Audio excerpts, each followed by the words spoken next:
नमस्कार मित्रांनो.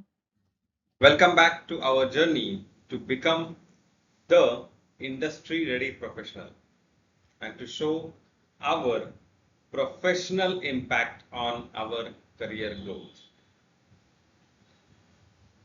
Today we will try to understand and learn a basic concept.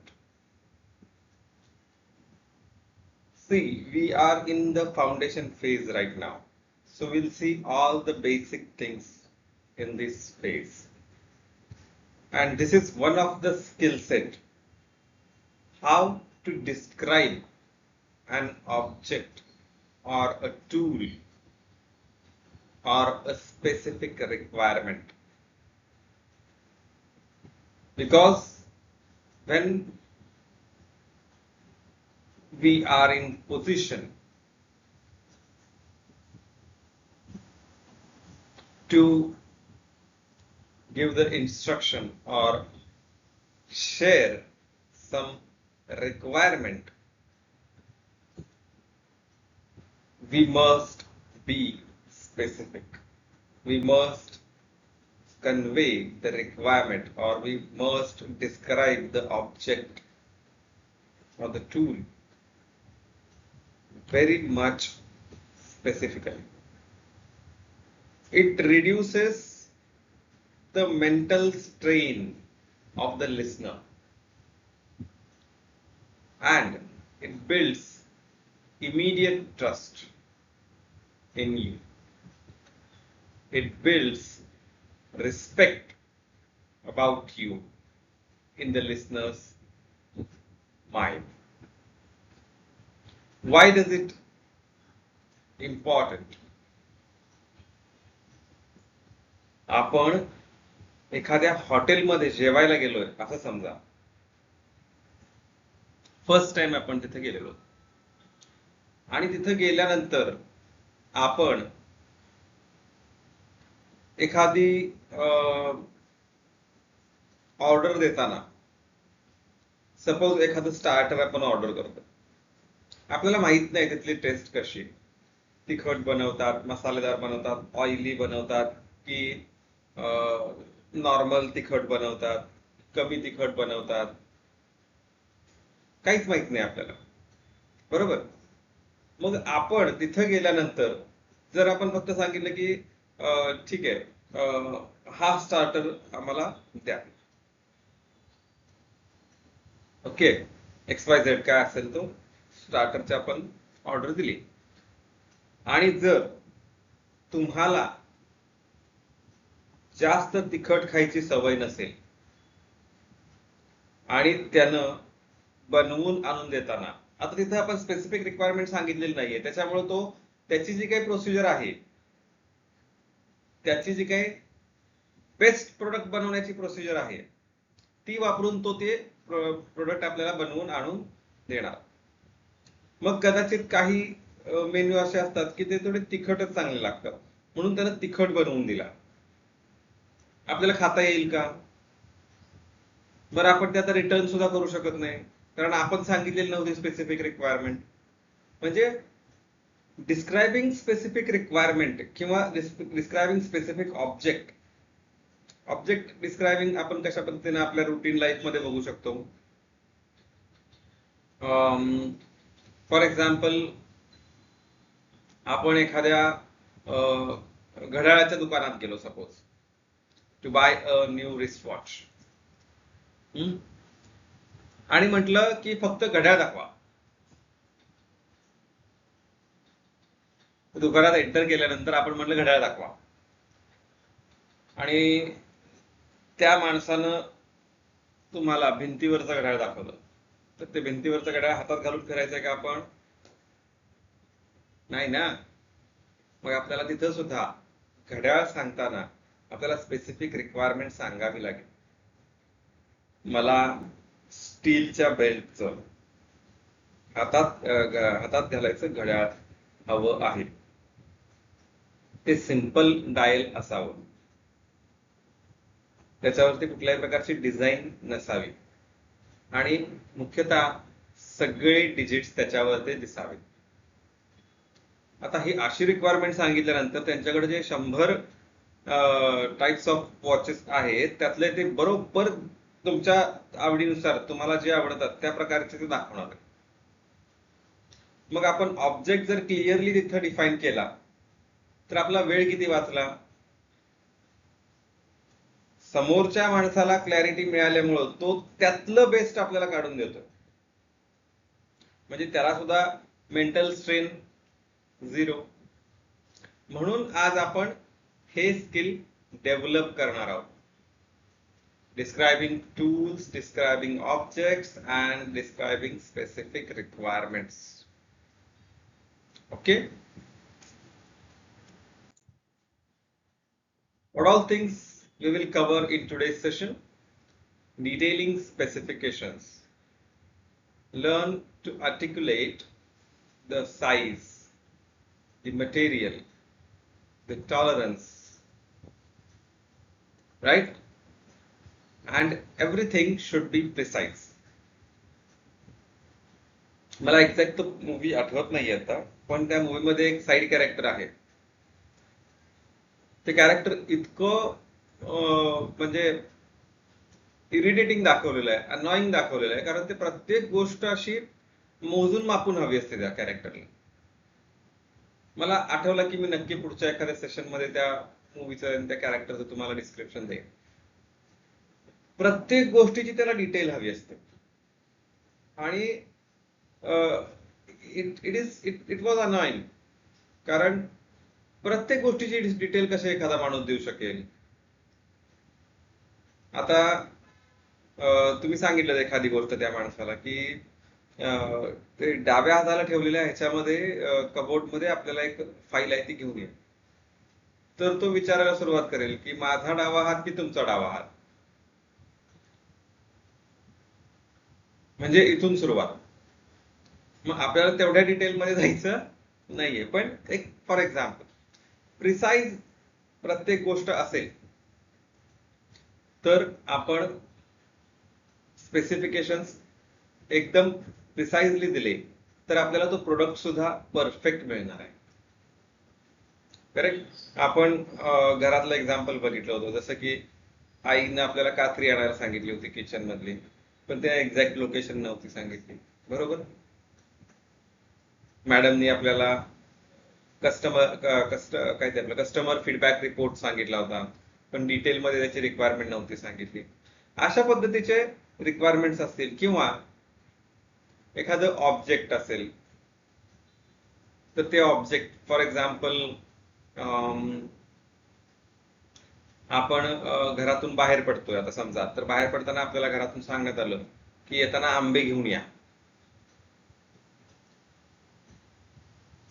मग ते आंबे कसले आंबे, हापूस आंबा आणायचा आहे, तोतापुरी आंबा आणायचा आहे, आणि कुठला आंबा आणायचा आहे, देर इज नो क्लॅरिटी. मग मी माझ्या हिशेबाने बघणार, मला आंबा आवडतच नाही, घरातल्यालाच आवडतोय, न्या कसला पण चालेल, नाही चालणार ना. म्हणून प्रत्येक ऑब्जेक्ट सुद्धा आपण डिटेल स्पेसिफाय करणार आहोत, आणि हे आपल्याला एक इंडस्ट्री प्रोफेशनल पासून इंडस्ट्री लीडर पर्यंत जाण्याचा हा मार्ग आहे. कारण आपण मागच्या सेशन मध्ये एका बघितलं होतं की आपली जर्नी जी काही होती स्टुडंट झोन मधून प्रोफेशनल झोन मध्ये जाण्याची, त्याच्या पॅरलल आपण अजून एक जर्नी सुरू केलेली आहे. कशासाठी? प्रोफेशनल झोन मधून लीडरशिप झोन मध्ये जाण्याची. याचा अर्थ असा नाही की प्रोग्राम झाला, एज्युकेशन कम्प्लीट झाला आणि इमिडिएटली मला लीडरशिप रोल मिळाला, असं नाही होणार आहे. आपल्याला सुरुवात टीम मेंबर पासूनच करावी लागेल, पण टीम मेंबर असताना सुद्धा जर आपण लीडरशिप स्किल्स दाखवले आपल्यातले, तर आपल्याला लवकरच लीडरशिप रोल मिळू शकतो. मग हे लीडरशिप स्किल्स दाखवण्यासाठी पहिल्यांदा असायला हवेत, पहिल्यांदा त्याच्याबद्दल माहिती असायला हवी. बरोबर. म्हणून आपण आजच्या सेशन मध्ये हा एक स्किल जो काही डिस्क्रायबिंग टूल्स आहे तो आपण डेव्हलप करणार आहोत. दुसरं आपण बघणार आहोत describing equipment stats. States, sorry, not stats, it's states. म्हणजे एखादी एखाद्या इक्विपमेंट बद्दल किंवा एखाद्या मशीन बद्दल किंवा एखाद्या सॉफ्टवेअर बद्दल आपण कसं त्याच्याबद्दल बोलणार आहोत. ते इक्विपमेंट ऑपरेशनल आहे का, की त्याला अपग्रेडची गरज आहे. ओके, अशा पद्धतीचे आपण वोकॅब्युलरी आपली डेव्हलप करणार आहोत based on our own industry. आपण रोज आपल्या प्रोजेक्ट बद्दल बोलताना किंवा कॉलेजमध्ये असू तर आपण आपल्या प्रत्येक सब्जेक्ट बद्दल बोलताना ऍज अ प्रोफेशनल म्हणून बोलणार आहोत, स्टुडंट मधून नाही बोलणार आहोत. आपली वोकॅब्युलरी आपण as a professional, as a leader म्हणून आपण डेव्हलप करणार आहोत. ओके, आणि ऑब्जेक्टिव्ह राईट रिपोर्टिंग, याच्यामध्ये आपण एक डिसिप्लिन डेव्हलप करण्याचा प्रयत्न करणार आहोत. डिसिप्लिन म्हणजे काय, तर अझम्पशन्स किंवा वेग डिटेल्स न देता फॅक्ट्स, फक्त आणि फक्त फॅक्ट्स आपण आपल्या रिपोर्टमध्ये कशा पद्धतीने इन्क्लूड करू शकतो हे आपण आजच्या सेशन मध्ये बघणार आहोत.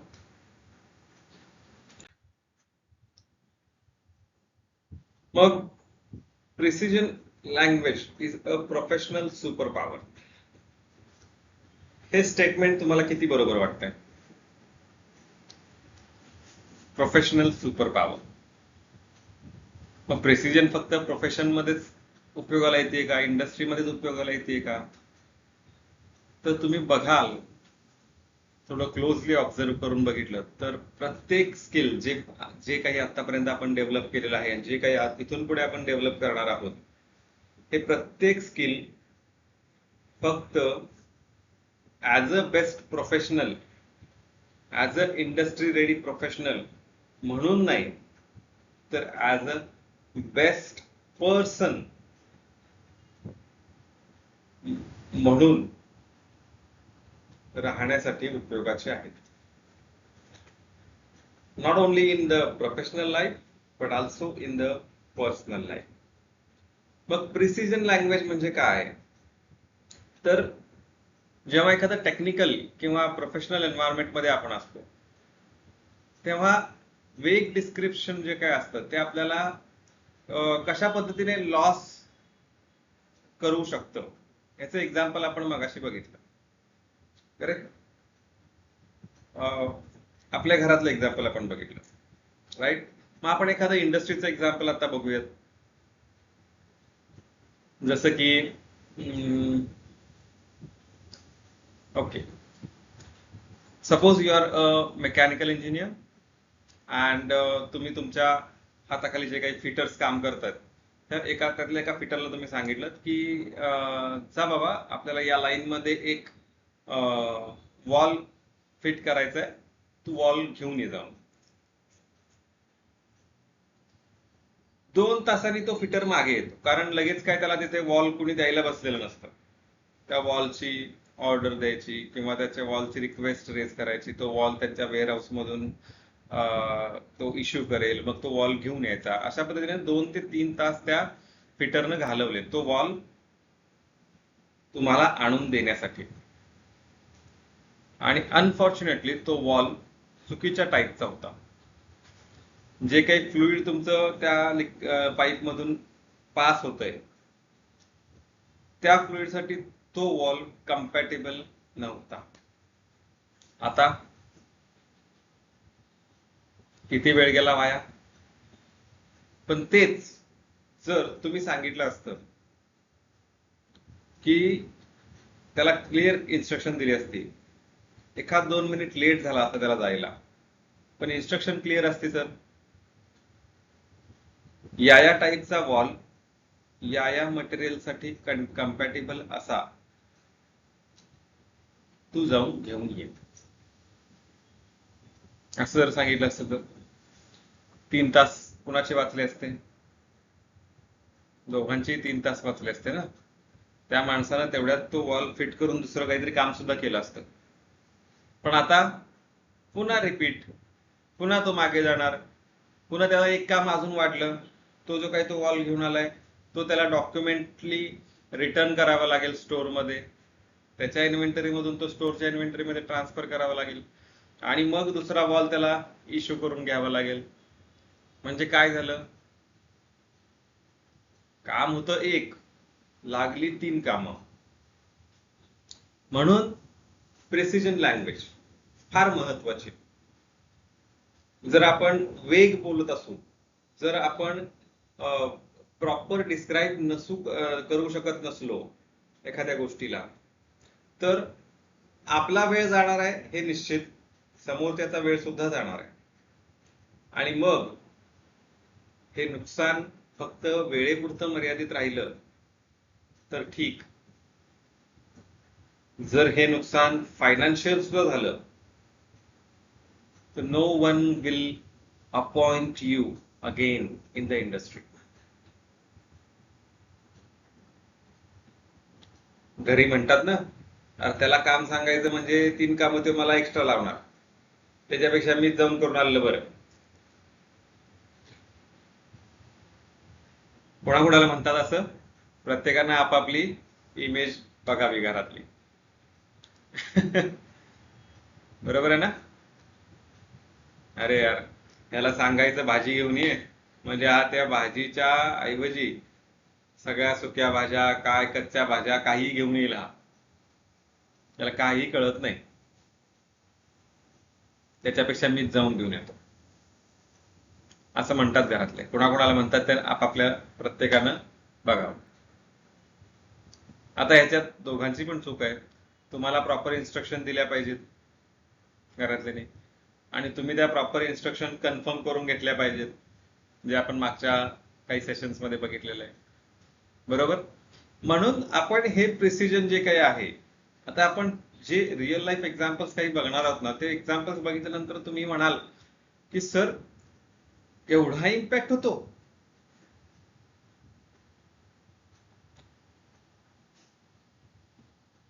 तुम्ही आश्चर्यचकित होणार आहोत. Your mind will be blown up. म्हणून आपण ऑब्जेक्ट डिस्क्रिप्शन आणि स्पेसिफिक प्रिसाइज लँग्वेज शिकण्याचा प्रयत्न करतो आपण. खाली एक आपण सर्वे नोट टाकलेली आहे. Professionals who master object description earn faster promotions, fewer errors and stronger credibility in every room they enter. आपण लास्ट सेशन मध्ये पण हा मुद्दा बघितलेला होता. तुमचं जर का मेसेज कन्वेइंगची जे काही तुमचं स्किल आहे हे परफेक्ट असेल तर समोरचा माणूस तुम्हाला रिस्पेक्ट करतो, आणि त्याला सुद्धा माहित असतं की सरांनी सांगितलेलं काम आहे ते 3 दिवसात होणार आहे, तर ते 3 दिवसात होतच. मी नक्कीच माझे 4थ्या आणि 5व्या दिवसाची सुट्टी टाकून बाहेर गावी जायचं प्लॅन करू शकतो. एवढ्या लेवलचा कॉन्फिडन्स त्या ठिकाणी डेव्हलप होतो आपल्याबद्दल लोकांच्या मनामध्ये. Correct? The 3 core pillars of object description. कुठलाही ऑब्जेक्ट घ्या, कुठलाही प्रकारचा एखादा टूल घ्या किंवा काही घ्या, प्रत्येकाला एक स्पेसिफिकेशन आहे. प्रत्येक गोष्टीला एक स्पेसिफिकेशन आहे. आंबे जरी आणायचे आहेत म्हटलं तरी आपण म्हणतो की फळ बघून आणा. मग काय बघायचं त्या फळामध्ये? डाग, त्याच्यावरती डाग नसले पाहिजेत, साईज फळाची चांगली मोठी असली पाहिजे. करेक्ट? त्याचा कलर थोडासा म्हणजे कलर त्याचा आपण बघून आणला पाहिजे. तर मला एवढं नाही कळत आंब्यातलं, पण हे बेसिक ज्या काही स्पेसिफिकेशन्स आहेत आंब्याच्या. आपण हॉटेलमध्ये गेलो, आपण जेवण बनवायला म्हणजे ऑर्डर देताना आपण जर सांगितलं आपल्याला कसं लागतं, भाई एकदम झन्नाट करून आण बरं का, तिखट जरा एक्स्ट्रा तिखट टाकलं चालेल. म्हणजे तो काय करेल, तुमच्या स्पेसिफिकेशन नुसार. प्रत्येक गोष्टीला स्पेसिफिकेशन आहे. हेल्मेट खरेदी करायला गेलो तरी हेल्मेटला सुद्धा स्पेसिफिकेशन्स आहेत. कलर कुठला घ्यायचा आहे, काच कुठल्या प्रकारची असायला हवी, डोक्याची साईज किती असली पाहिजे. करेक्ट? ह्या सगळ्या स्पेसिफिकेशन्स आपल्याला एक्झॅक्टली सांगता आल्या पाहिजेत.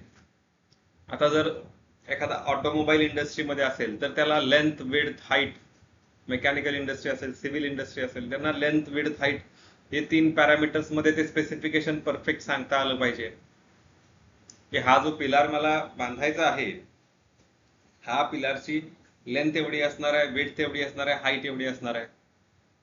मग त्यासाठी मला जे काही लागणारे रॉड्स आहेत, स्टील रॉड्स आहेत, त्याची मला मटेरियल ऑफ कन्स्ट्रक्शन अशा प्रकारची लागणार आहे, कारण बिल्डिंगची हाईट एवढी असणार आहे. मग त्याच्या हिशेबाने मला स्ट्रेंथ त्या प्रत्येक स्टील रॉडची बघावी लागेल, तेवढ्या स्ट्रेंथचे स्टील रॉड मला मागावे लागतील, तेवढा विड्थचा मला तो पिलार बांधावा लागेल. करेक्ट. मग हे सगळं आपल्याला स्पेसिफाय करता आलं पाहिजे. हे सगळं स्पेसिफाय करण्यासाठी आपल्याला, आपण म्हटलं होतं पहिल्या दुसऱ्या सेशन मध्ये आपण म्हटलं होतं की टेक्निकल नॉलेज मोस्ट इम्पॉर्टंट. हे सगळं स्पेसिफाय आपण कशातून करणार आहोत, तर टेक्निकल नॉलेज जे काही आहे आपल्याकडं, तेच टेक्निकल नॉलेज आपण इथं स्पेसिफाय करून सांगणार आहोत. आणि जर आपण ते स्पेसिफाय करून नाही सांगितलं तर या टेक्निकल नॉलेजचा काही उपयोग आहे का? You should see yourself. Correct. एखाद्या आयटी इंडस्ट्रीमध्ये असेल, एखाद्या क्लायंटना आपल्याला रिक्वायरमेंट देतोय, किंवा आपण एखाद्या आयटी कंपनीला रिक्वायरमेंट देतोय की माझं सॉफ्टवेअर कशा पद्धतीचं असलं पाहिजे, माझे युजर्स किती असणार आहेत, मग युजर्सना पासवर्ड कसा असला पाहिजे, की मी ओटीपी थ्रू करू शकतो. करेक्ट. मग त्या युजर्सना कुठल्या कुठल्या प्रकारचे ऍक्सेस मला द्यायचे, ह्या सगळ्या गोष्टी स्पेसिफाय करता आल्या पाहिजे. म्हणून मी तुम्हाला म्हटलं, प्रत्येक गोष्टीसाठी, जगात कुठलीही गोष्ट घ्या तुम्ही, इव्हन शर्ट खरेदी करायला गेलात तर शर्ट साठी सुद्धा स्पेसिफिकेशन्स आहेत.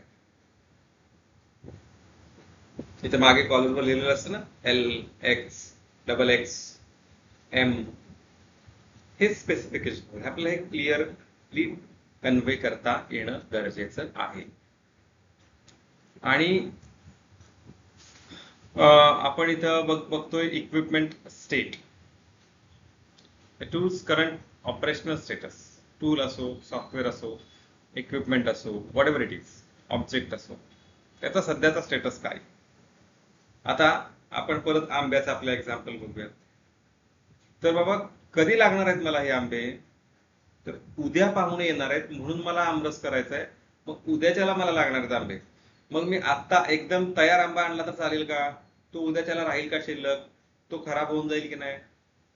मग त्याचा करंट स्टेटस काय आहे आंब्यात, ते आपल्याला बघता आलं पाहिजे. आपण टोमॅटो घेताना या गोष्टी बघतो. आता तुम्ही घेत असाल तर बघितलं पाहिजे, गेलं पाहिजे मार्केटमध्ये. यातून आपल्याला बऱ्याचशा गोष्टी शिकायला मिळतात. आईसोबत जाऊन कधीतरी बघा, टोमॅटो घेताना ती नेहमी थोडे लाल घेते आणि थोडेसे कच्च्यावर घेते. का घेते? तर लाल मला आज वापरता येतील आणि जे कच्चे आहेत ते उद्या पिकतील आणि उद्या ते लाल होऊन मला मिळतील. काय लेवलचं प्रिसिजन आहे आईचं, काय लेवलचं प्रिसिजन आहे आपल्या घरातल्या मंडळींचं.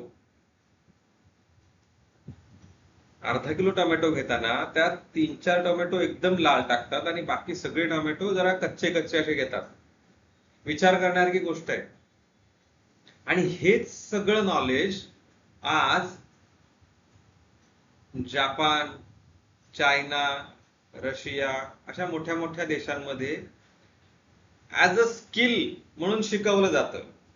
आणि बरेचसे लोक यासाठी भरपूर सारा पैसा खर्च करतात. माझं असं म्हणणं आहे की तुम्ही घरात तुमच्या आई वडिलांसोबत, तुमच्या वाईफ सोबत, किंवा तुमच्या आणि कोणी घरात कोणी काम करत असतील, कामाला कदाचित माणसं असतील, त्यांच्यासोबत तुम्ही थोडा वेळ घालवलात ना, तर तुम्हाला लीन मॅन्युफॅक्चरिंग, लीन मॅनेजमेंट, स्पेसिफिकेशन या सगळ्या गोष्टी क्लिअरली कळून जातील. काय लेवलची प्रिसिजन आहे बघा ह्याच्यामध्ये. फॉर अजून एखादं एक्झाम्पल आपण इंडस्ट्री रिलेटेड बघू. आता मला हा पिलार बांधायचा आहे, बरोबर. मग हा पिलार बांधण्यासाठी मला काय काय इक्विपमेंट्स लागणार आहेत, ते सध्या आहेत का माझ्याकडे, हे पण आपण बघितलं पाहिजे. त्याची स्टेट सध्या काय आहे, त्याचा स्टेटस सध्या काय आहे ते आपण बघितलं पाहिजे, बरोबर.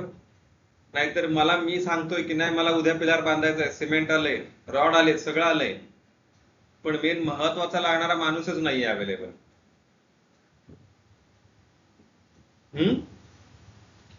माणूस सुद्धा एक रिसोर्स आहे ना, माणूस सुद्धा एक इक्विपमेंटच आहे, म्हणाल काय हरकत नाहीये.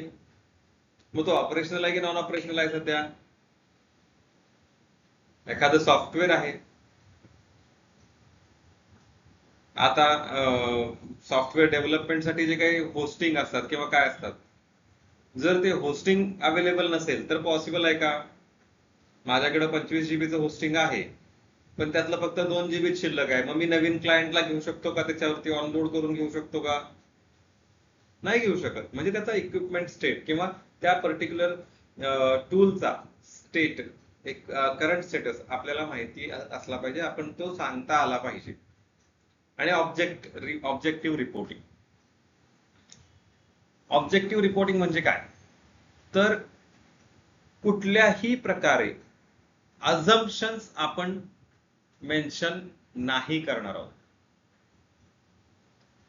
प्रत्येक सेंटेन्सला फुल स्टॉप असला पाहिजे.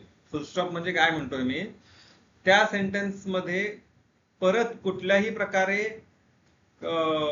कुठलेही अझम्पशन्स किंवा कुठलंही त्याच्याबद्दल परत डिस्कशन नाही झालं पाहिजे.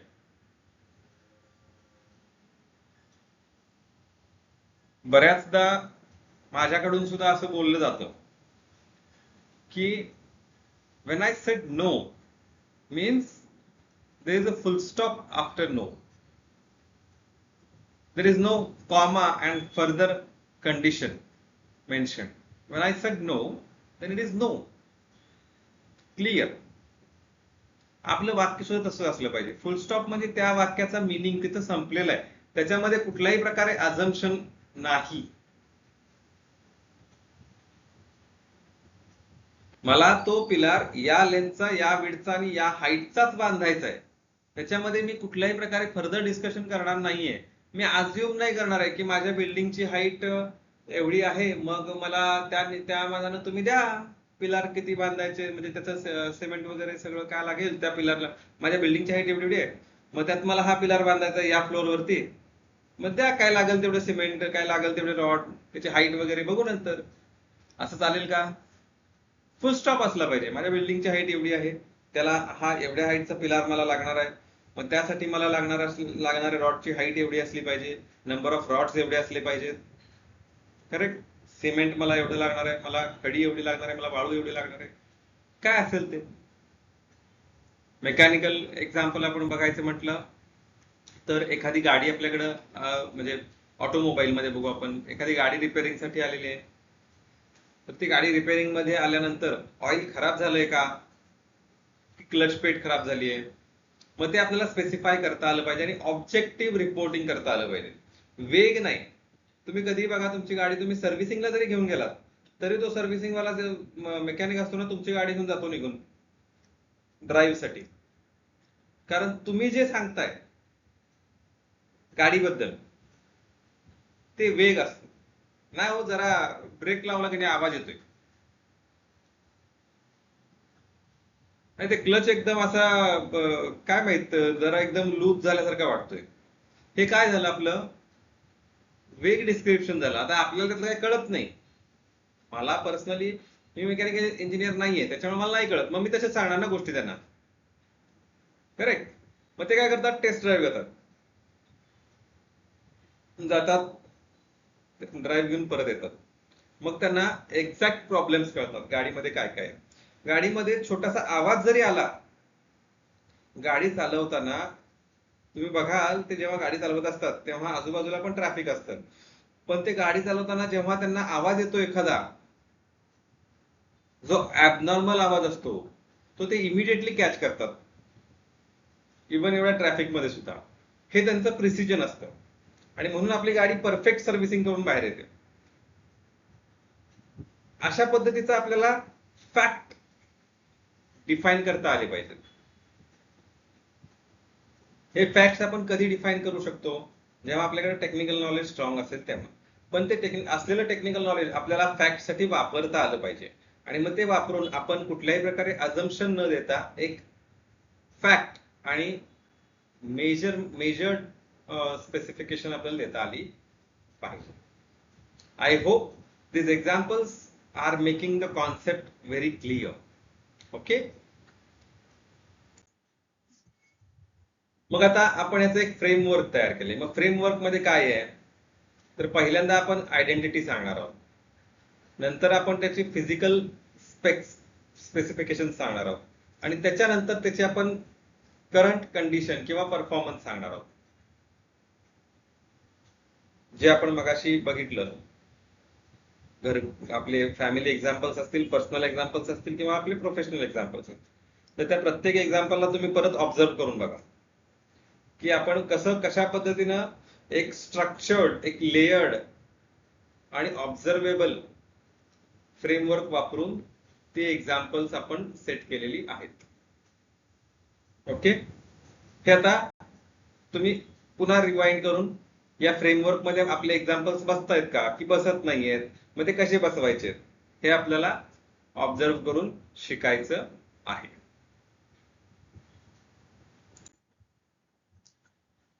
आता इथे एक केस स्टडी आपण डिस्कस करणार आहोत. या केस स्टडी मध्ये एक सिनियर प्रोडक्शन इंजिनियर आहेत जे परचेस करतायत काहीतरी. तर त्यांनी परचेस करताना सप्लायरला सांगितलं की एक स्टँडर्ड स्टील शाफ्ट पाहिजे आम्हाला. काय पाहिजे? Standard steel shaft. Proper specification दिलेल्या नाहीयेत. मग सप्लायरने काय केलं, जेव्हा तुम्ही वेग डिस्क्रिप्शन देता तेव्हा तुम्ही सप्लायरला किंवा तेव्हा तुम्ही समोरच्या माणसाला कंप्लीट 100% अथॉरिटी देताय डिसिजन घेण्याची. आणि म्हणून त्याने डिसिजन घेतला आणि त्याने काय पाठवलं, the supplier delivered a mild steel shaft at 25 mm diameter. What was our requirement? We needed hardened steel at 22 mm with an H7 tolerance for a press fit. आता एवढी जर का क्लिअर इन्स्ट्रक्शन पहिलाच दिली असती तर पुढे दिलेलं आहे, the mismatch shut down production for 3 days and cost us for rupees 34 lakh in the downtime. म्हणजे 3 दिवस प्रोडक्शन शटडाऊन करावं लागलं का, तर फक्त ही डिलिव्हरी प्रॉपर आलेली नाही. आणि लॉस किती आहे? 34 lakhs. मग अशी मी सांगितलं होतं की जेव्हा आपण केस स्टडीज बघू तेव्हा तुमच्या लक्षात येईल. एखाद्या गोष्टीचं कॉस्टिंग करून बघा. तुमचा जर तुम्ही प्रोजेक्ट आता सध्या एखाद्या काम करत असाल तर त्या प्रोजेक्टचं कॉस्टिंग करून बघा. त्या कॉस्टिंग मध्ये मॅन आवर सुद्धा इन्क्लूड करा, इक्विपमेंट आवर सुद्धा इन्क्लूड करा. ओके, आणि बघा काय कॉस्टिंग येतं. आता इथं फक्त एक स्टील रॉड चुकीचा आला. What is the loss? 34 lakh. मग या लॉस नंतर तुम्ही त्या कंपनीत असाल का? See yourself. मग करेक्ट डिस्क्रिप्शन काय असतं, तर hardened E-NET steel shaft with at 22 mm plus minus whatever tolerance is there, H7 tolerance, 200 mm length, surface hardness 55 to 60 HRC, ground finish. वाचले असते ना 34 lakh. अरे 34 lakh म्हणजे फक्त डाऊन टाइमचे सांगतात, बरोबर. अजून काय काय लॉस झाले असतील याच्या मागे कॅल्क्युलेट करायला बसलो तर भरपूर मोठी रक्कम होऊन जाईल. What went wrong actually in this sentence? No material grade specified, no dimensional tolerance stated, and no fit type communicated. म्हणजे कशासाठी हवा आहे हे पण नाही सांगितलं. म्हणून आपला हा 34 lakhsचा लॉस इथे दिसतो. अजून एक आपण केस स्टडी बघूयात. Real world case study. The delete all design flow. Flaw, not flow. Flaw म्हणजे मिस्टेक. तर एक सिनियर प्रोडक्ट डिझायनर आहे, त्यांनी काय, त्यांची रिक्वायरमेंट त्यांनी काय सांगितली होती, we asked for a cleanup function to help users manage their workspace.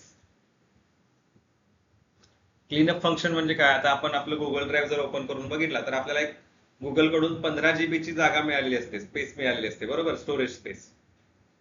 मग त्याच्यामध्ये एक 10 GB पर्यंत आपलं स्टोरेज भरलं की मग ते सांगायला सुरुवात करतं की एवढं स्टोरेज भरलंय तुमचं, मग तुम्ही रिकामं करा ते. मग आपण जो काही इम्पॉर्टंट डेटा नसेल तो आपण डायरेक्ट डिलीट करतो, आणि काही डेटा जो इम्पॉर्टंट असेल तो आपण आर्काइव्ह करून ठेवतो. जसं की आपल्या कम्प्युटरवर आपण आर्काइव्ह करून ठेवू, डाउनलोड करून ठेवू सेपरेटली, म्हणजे आपली स्पेस रिकामी होईल, बरोबर. मग हे पर्पज आहे. पर्पज काय आहे की युजरला स्पेस क्लीनअप करता आली पाहिजे आणि तो डेटा सुद्धा त्याचा गेला नाही पाहिजे. पण इथं सांगितलं काय त्यांनी, क्लीनअप फंक्शन द्या आम्हाला. ओके, त्याच्यामुळं आमच्या युजर्सना त्यांचं वर्कस्पेस जे काय आहे ते एफिशियंटली मॅनेज करता येईल. पण डिझायनरनं प्रॉपर थिंकिंग न करता त्याने काय केलं, the designer interpreted this as a one-click delete all button placed at top of the dashboard. त्याला स्पेसिफिक रिक्वायरमेंट माहिती होती का? नव्हती माहिती, बरोबर. मग त्याने काय केलं, क्लीनअप फंक्शन सांगितले म्हणजे क्लीनअप, डायरेक्ट डिलीट. म्हणून त्याने काय केलं, डॅशबोर्डला वरतीच एक बटन देऊन टाकलं, delete all, without a warning model. आता इथं ही त्या डिझायनरची चूक झाली. कधीही आपण कुठलीही गोष्ट करताना आपण म्हणतोय कन्फर्मेशन घेतलं पाहिजे, त्यानं इथं कन्फर्मेशनचं मॉडेलच इथं इन्क्लूड केलेलं नाहीये. User accidentally wiped 3 months of active client data. A single clear archive action with a move to trash confirmation would have saved our client relationships. Getting the point? डॅशबोर्डच्या वरच बटन आहे delete ऑलचं, चुकून त्या एम्प्लॉईनं काय केलं, बटनवर click केलं आणि जो 3 महिन्याचा ऍक्टिव्ह डेटा होता तो पूर्णपणे डिलीट झाला. आता बॅकअप असेल तर थोडं आपण वाचू, पण बॅकअप नसेल तर मग क्लायंट रिलेशनशिप्स काय झाले, कम्प्लिटली डॅमेज झाले. 3 महिन्याचा क्लायंट डेटा, ते विचार करू शकताय काय एफर्ट्स असतील तिथे, बरोबर. मग इथे आपल्याकडून काय काय गोष्टी चुकीच्या झालेल्या आहेत, तर अँबिग्युशियस रिक्वायरमेंट म्हणजे वेग रिक्वायरमेंट दिलेली आहे की क्लीनअप फंक्शन ते, म्हणजे आपण त्याला अथॉरिटी देऊन टाकली, क्लीनअप म्हणजे तू विचार कर, तू डिफाईन कर आणि काय तुला द्यायचं ते फंक्शन देऊन टाक. ओके. मिसिंग सेफ्टी रेल्स, त्याच्याकडून एक गोष्ट सेफ्टीची जी काही रिक्वायरमेंट आहे, जी कन्फर्मेशनची रिक्वायरमेंट आहे, ती त्याच्याकडून मिस झालेली आहे. आणि पुअर प्लेसमेंट, डिलीट ऑलचं बटन डायरेक्ट डॅशबोर्डच्या वरतीच दिलंय, जे नसलं पाहिजे तिथे, बरोबर. मग करेक्ट डिस्क्रिप्शन कशा पद्धतीचं असायला हवं होतं, तर implement a 2-step archive flow. A primary move to archive button followed by a high contrast modal requiring the user to explicitly type archive to confirm the action, ensuring data remains recoverable for 30 days. Clear requirement. Getting the point? प्रत्येक वेळेला आपण description perfect देता आलं पाहिजे. यासाठी आपली requirement काय आहे हे आपल्याला पहिल्यांदा कळलं पाहिजे. Okay. Now here a quick win task for you. Once I complete the instructions, pause the video and complete the task in 10 minutes. Okay. Pick up any object within reach, your phone, a pen, a coffee mug, or a piece of lab equipment. Now describe it in writing using the 3-layer framework from today's session. State its name and function. Record its physical dimensions and material. Note its current operational state. estimate or state any performance specifications and add any relevant contextual notes. Okay, post your description in community group.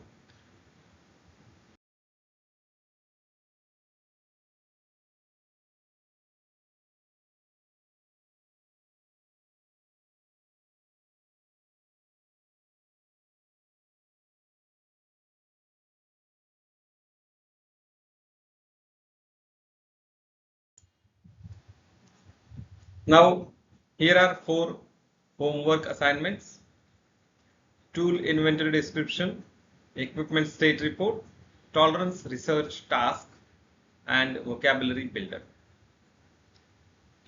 What is the tool inventory description? Select 3 tools or equipment items from your field and write full 5-layer description for each. Which 5 steps we said in the quick win task? All 5 steps you need to use it here.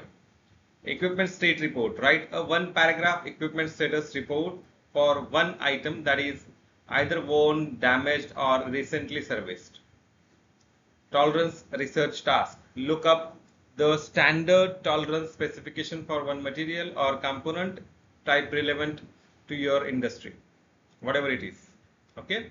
And vocabulary builder. Create a personal glossary of 15 technical descriptive terms used in your industry. Okay. Make sure you complete the home assignments today itself. What all key takeaways from today's session? Precision creates trust. We saw how if we provide the clear description, the listeners start trusting you, listeners start respecting you. Agree?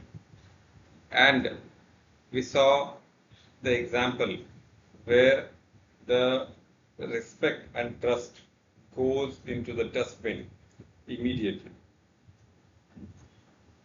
बरोबर ना? त्याला नको सांगू, त्याला सांगणं म्हणजे आपण 3 वेळा ते काम करण्यासारखं आहे. असा रिस्पेक्ट आपल्याला मिळायचा आहे का? नाही. म्हणून मी मागच्या एका सेशन मध्ये सांगितलं होतं की आपण जबाबदारी घ्यायची आहे, द्यायला कोणी येणार नाही. मग ती जबाबदारी आपल्याला कधी देतील लोक, कधी मिळेल आपल्याला ती जबाबदारी? तर आपण मागितली तर मिळेल. आणि मागितल्यानंतर सुद्धा आपल्या टेक्निकल स्किल्सना, आपल्या सॉफ्ट स्किल्सना बघितलं जाईल आणि मग ती जबाबदारी आपल्याला मिळणार आहे. आणि जो जबाबदारी घेतो तोच ग्रो करतो. हा माझा पर्सनल एक्सपिरियन्स आहे. जो जबाबदारी घेत नाही तो आहे त्या जागेवर स्टॅग्नंट राहतो किंवा त्या जागेवरून त्याला कमी सुद्धा केलं जाऊ शकतं. म्हणून precision creates trust. State, don't speculate. कुठल्याही प्रकारे आपण अझम्पशन्स शेअर करायचे नाहीयेत. कुठल्याही प्रकारे आपण वेग डिस्क्रिप्शन द्यायचं नाहीये. आपल्या एक्झाम्पल मध्ये आपण बघितलं, चांगले आंबे आणा. चांगले आंबे म्हणजे काय? माझ्या डेफिनेशन नुसार तोतापुरी आंबा चांगला असतो, मला आवडतो. बरोबर? मला नाही आवडत हापूस आंबा, महाग असतो तो त्यातल्या त्यात. बरोबर ना? मग मी नाही आणणार. माझ्या डेफिनेशन नुसार चांगलं काय आहे? तोतापुरी. मी तोतापुरी आणला. पण घरी सगळ्यांना हापूस आंबाच आवडतो, अल्फोन्सो. बरोबर? मग चांगलं आणा हे सांगून उपयोग आहे का? नाहीये. स्पेक्युलेट आपल्याला कुठल्याही प्रकारे करायचं नाहीये. कुठल्याही प्रकारे अझम्पशन आपल्याला करायचं नाहीये. आपल्याला परफेक्ट स्पेसिफिकेशन्स डिस्क्राईब करायचे आहेत, जेणेकरून आपलं काम वाचतं. यातून तुम्ही एक्झाम्पल बघितले जे काही आपण आतापर्यंत ते ऑब्झर्व करण्याचा प्रयत्न करा. जर आपण क्लिअर डिस्क्रिप्शन सांगितलं, क्लिअर स्पेसिफिकेशन सांगितले, तर आपलंच काम वाचतंय, समोरच्याचं नव्हे. कारण जर आपण क्लिअर नाही सांगितलं तर तो परत 4 प्रश्न आपल्यालाच विचारतो. आणि जर त्यांनी 4 प्रश्न नाही विचारले कदाचित, तर जे काही तो काम करेल ते सगळं डस्टबिन मध्ये जाणार असतं. आणि as we are accountable, as we are responsible, ते गेलेलं जे काही डस्टबिन मध्ये काम आहे ते आपली जबाबदारी राहणार आहे. बरोबर. And last one is the framework is your friend.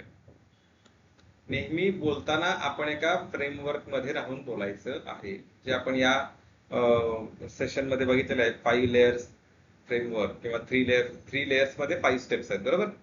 आपण त्याला 5 लेयर्स फ्रेमवर्क म्हणतोय. आयडेंटिटी, स्पेसिफिकेशन, स्टेट, परफॉर्मन्स आणि कॉन्टेक्स्ट. या सगळ्या गोष्टी महत्वाच्या आहेत. या सगळ्या गोष्टींनुसार आपण जर प्रत्येक वेळेला बोलण्याचा प्रयत्न केला, सुरुवातीला अवघड जाईल, पण एकदा सवय झाली, एकदा आपल्या सबकॉन्शियस माइंड मध्ये या गोष्टी फिट झाल्या की आपल्याला प्रॅक्टिस काय म्हणतात त्याला, पुन्हा प्रयत्न करावे लागणार नाहीत, स्पेशल एफर्ट्स द्यावे लागणार नाहीत. जसं आपण आता बोलतो आहोत, जसं आपण आपल्या घरी बोलतोय, तसं ते फ्लो मध्ये आपल्याकडून बोललं जाणार आहे. म्हणून जे काही फ्रेमवर्क आहे त्याचा अभ्यास करणं गरजेचं आहे. With that saying, thank you so much for listening to me, and keep practicing, keep studying, and keep speaking, because unless you speak, you won't understand the depth. Okay? Thank you so much.